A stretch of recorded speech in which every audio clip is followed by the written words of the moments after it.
After Donald Trump secured a second term as President of the United States, debates surrounding shifts in U.S. trade policies gained significant momentum. Among the most contentious ideas was his proposal to impose broad tariffs on imports, with a particular emphasis on Chinese goods. This proposal was seen as a crucial part of Trump's America First agenda, aiming to reduce the trade deficit and revitalize domestic industries by making foreign products more expensive. These measures were expected to intensify existing tensions in U.S.-China trade relations. While the specifics of Trump's tariffs remained uncertain at the time, the consistent decline in trade between the two countries over the preceding years had already created significant challenges for American companies heavily reliant on the Chinese market. At the same time, China, aiming to reduce its reliance on American goods, had actively diversified its supplier base. This strategic pivot was part of a broader effort by China to bolster its self-sufficiency and enhance its global economic influence. The impact of these shifts was particularly evident in several major U.S. industries that had long relied on Chinese demand.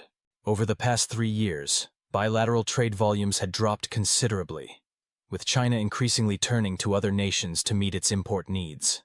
Most recently, China ceased its purchases of copper scrap from U.S. suppliers, a move that had wide-reaching implications for the U.S. recycling and manufacturing sectors. This shift was emblematic of broader trends in U.S.-China trade and highlighted the vulnerability of certain industries to geopolitical and economic changes. In this context, it's crucial to examine 4 key industries most affected by the decline in Chinese imports from the United States. Before delving into these sectors, however, it's essential to understand the historical evolution of U.S.-China relations.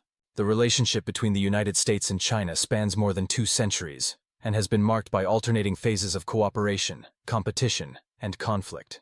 The geopolitical and economic interactions between the two countries provide valuable insight into the complexities and the shifting dynamics of this relationship, which is central to understanding current tensions. The first formal agreement between the United States and China, known as the Treaty of Wanghia, was signed in 1844 and secured Most Favored Nation (MFN) status for the U.S., granting it equal trade privileges alongside other Western powers. This treaty marked the beginning of a formal diplomatic and trade relationship between the two nations. It opened 5 Chinese ports to American trade and allowed U.S. citizens to be tried under American law rather than Chinese jurisdiction, offering a significant legal advantage. Additionally, the treaty permitted Americans to purchase land and establish institutions such as churches, schools, and hospitals, which promoted cultural and commercial exchanges between China and the U.S. During World War II, the United States played a critical role in supporting China's resistance against Japanese aggression. Through military aid, financial assistance, and the deployment of personnel, including the famous Flying Tigers, the U.S. helped bolster China's defense efforts. The Flying Tigers, a volunteer air group led by General Claire Lee Chennault, became famous for their success in combat against Japanese forces, symbolized by the distinctive shark-faced paint on their Curtiss P-40 Warhawk aircraft. Their efforts were vital to China's ability to resist Japanese occupation until the end of the war in 1945. Following Japan's defeat in 1945, the Chinese Civil War resumed between the nationalists, Kuomintang, or KMT, and the Communist Party of China, CPC. Despite continued U.S. military and financial support for the KMT, the Communist forces, led by Mao Zedong, ultimately triumphed. On October 1, 1949, Mao proclaimed the establishment of the People's Republic of China, PRC, while the KMT retreated to Taiwan, where it continued to claim legitimacy as the Republic of China, ROC. During the Cold War, the United States, adhering to its broader anti-communist strategy, initially recognized the ROC in Taiwan as the legitimate government of China. This policy persisted through the early years of the Cold War, even as tensions between the U.S. and the PRC remained high. The U.S. sought to isolate the PRC diplomatically and economically, enforcing trade embargoes and restricting the export of strategic goods. These measures were compounded by direct military confrontations, such as during the Korean War, 1950 to 1953, where China and the United States supported opposing sides. However, by the early 1970s, shifting geopolitical dynamics began to reshape U.S.-China relations. The U.S., seeking to counterbalance the growing influence of the Soviet Union, recognized the strategic importance of engaging with China. This shift culminated in President Richard Nixon's historic visit to the PRC in 1972, which marked a pivotal moment in the relationship between the two countries. The visit was followed by the issuance of the Shanghai Communique on February 27, 1972, a landmark document that established the framework for future cooperation between the United States and China. From 1971 to 1979, this gradual thaw in relations led to the normalization of diplomatic ties between the two countries. The U.S. formally recognized the PRC as the legitimate government of China, while Taiwan's status remained unresolved in the context of broader Cold War politics. This period of engagement paved the way for China's growing presence on the world stage and has shaped the complex diplomatic and economic relationship between the two nations in the decades since.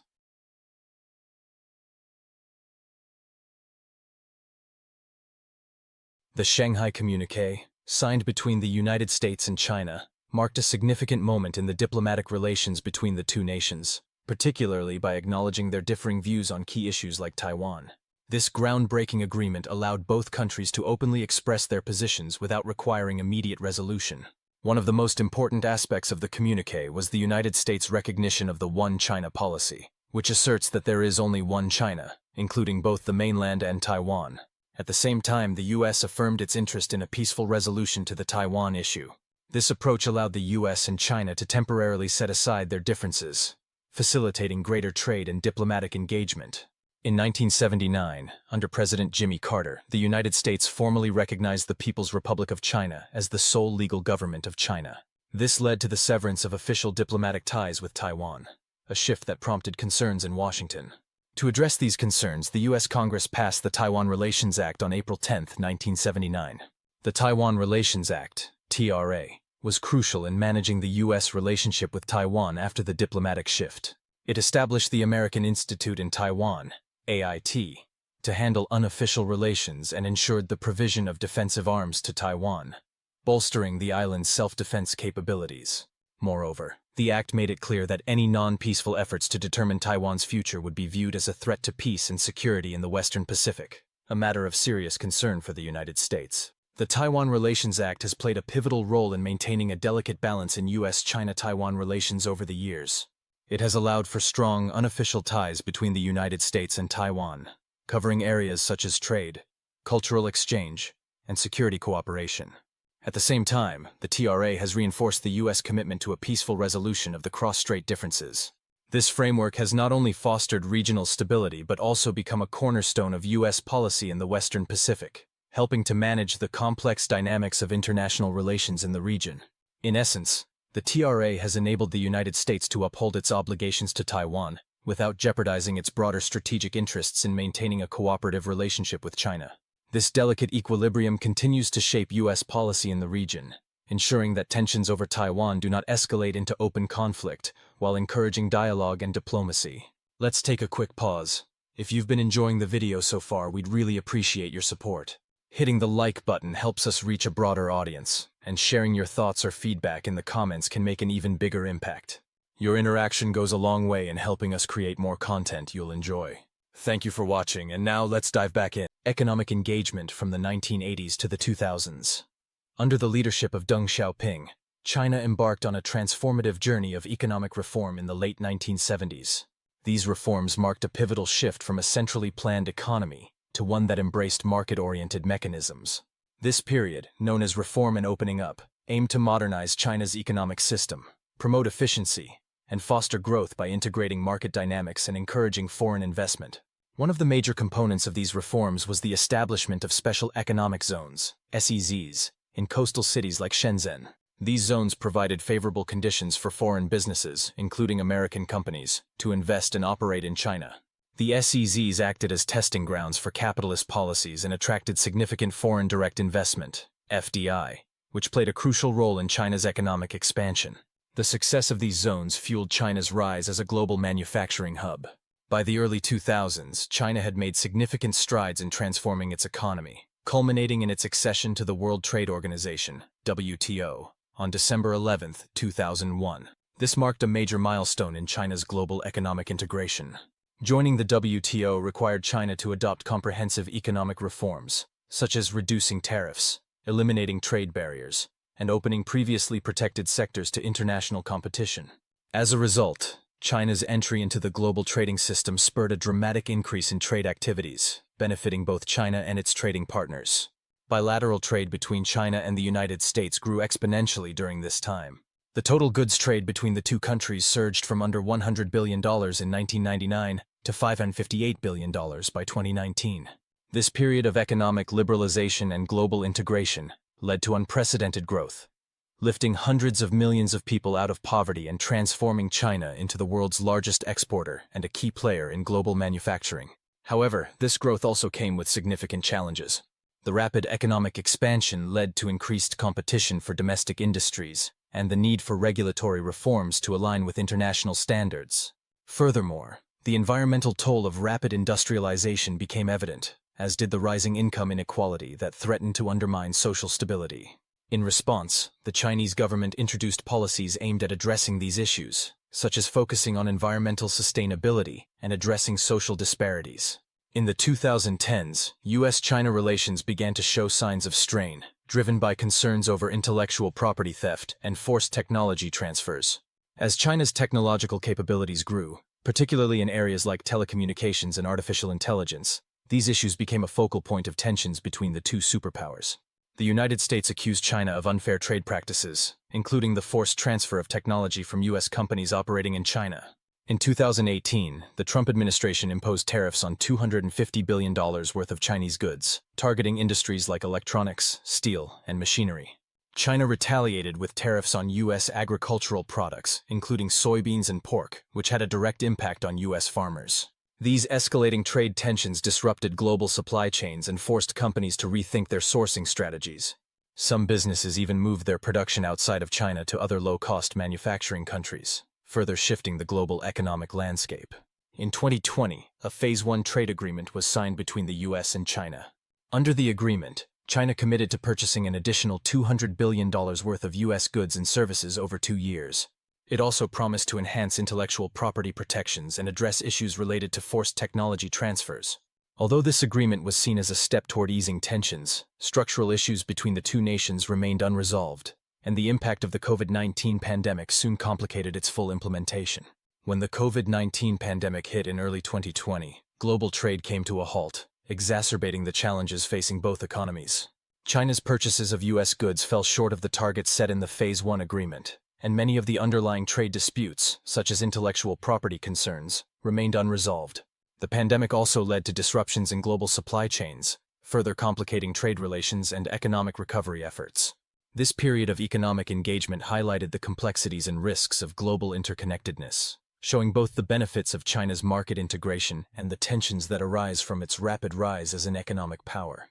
The ongoing trade war and unresolved issues continue to shape the future of U.S.-China relations, with both countries navigating a delicate balance between cooperation and competition. In recent years, U.S.-China trade relations have been marked by significant fluctuations, characterized by ongoing disputes, shifting economic policies, and evolving global dynamics. From 2021 through 2024, trade between the two nations has faced notable challenges, influenced by both countries' efforts to diversify their trade relationships and address contentious issues that have shaped the global economic landscape. Trade fluctuations and 2023 overview. In 2023, U.S. exports to China totaled approximately $47.81 billion, reflecting the complexity of the trade environment. The decline in bilateral trade volumes was largely driven by disruptions in key sectors, notably agriculture and technology. Both countries have made efforts to reduce their dependency on each other, while also navigating trade disputes and changing geopolitical considerations. Preliminary data for 2024 suggests that these downward trends will persist, with a notable impact on certain industries. Key sectors affected. 1. Agricultural products. The agricultural sector has been one of the most affected by the shifting trade dynamics. China has increasingly turned to alternative suppliers, such as Brazil, for key products like soybeans, corn, and meat. In early 2024, China's imports of soybeans from Brazil surged by an astounding 211% year-on-year, while U.S. soybean exports to China experienced a sharp decline. This shift has resulted in significant reductions in U.S. agricultural exports, marking a departure from the once stable trade in agricultural products between the two nations. 2. Technology and electronics. The technology sector has also seen substantial impacts due to escalating trade tensions and export controls imposed by the U.S. As part of efforts to restrict China's access to advanced technologies, especially in semiconductors, the U.S. has placed increasing pressure on Chinese firms. In response, China has ramped up its efforts to develop a self-reliant domestic technology sector. By 2023, China's semiconductor imports had fallen by 14.6% year-on-year, reflecting the country's push to reduce reliance on foreign technology. The ongoing technological rivalry has exacerbated challenges for U.S. tech companies, resulting in lower exports to China. 3. Metals. Another key area of concern is the metals market, particularly the U.S. recycling industry. China's decision to halt its purchases of U.S. scrap copper, amid ongoing tariff threats, has created disruptions. This move has led to an increase in China's domestic consumption of refined copper, which, in turn, has caused volatility in global markets and affected the U.S. copper industry. This shift is indicative of China's broader strategy to diversify its import sources and reduce dependence on U.S. raw materials. 4. Energy. The energy sector, particularly liquefied natural gas, LNG, has also seen some shifts. While U.S. LNG exports to China experience short-term increases, China has continued its efforts to diversify its energy imports by turning to countries like Australia and Qatar. Long-term contracts with these alternative suppliers highlight China's strategic move to reduce its reliance on U.S. energy sources, ensuring a more stable and diversified supply chain. Geopolitical and policy developments. Recent developments, especially in late 2024, have added layers of complexity to the trade relationship. In December 2024, President-elect Donald Trump made a striking statement, threatening to impose 100% tariffs on Chinese and Russian goods if the BRICS nations proceeded with issuing a new currency. This warning underscored the rising tensions in the global economic system, with trade disputes spilling over into geopolitical concerns. These remarks signal the potential for an escalation in trade conflicts, making it clear that the U.S.-China economic rivalry could take on new dimensions in the years ahead. Economic impacts and the need for cooperation. The U.S. tariffs on Chinese goods have had significant disruptions on the American economy. These measures have led to increased costs for consumers and businesses, particularly in sectors like manufacturing, agriculture, and technology. However, the tariffs have not succeeded in revitalizing domestic industries as intended. Meanwhile, China's diversification of import sources has cushioned its economy from the full impact of these protectionist policies, allowing it to maintain steady economic growth despite the trade tensions. These developments highlight the unintended consequences of aggressive protectionist policies. While the U.S. has sought to reduce its trade deficits and protect domestic industries, these efforts have made U.S. exporters, particularly in the agricultural sector, more vulnerable. China's strategic moves to minimize reliance on U.S. imports underscore the importance of adapting to global economic changes and the need for a more balanced, cooperative approach to trade.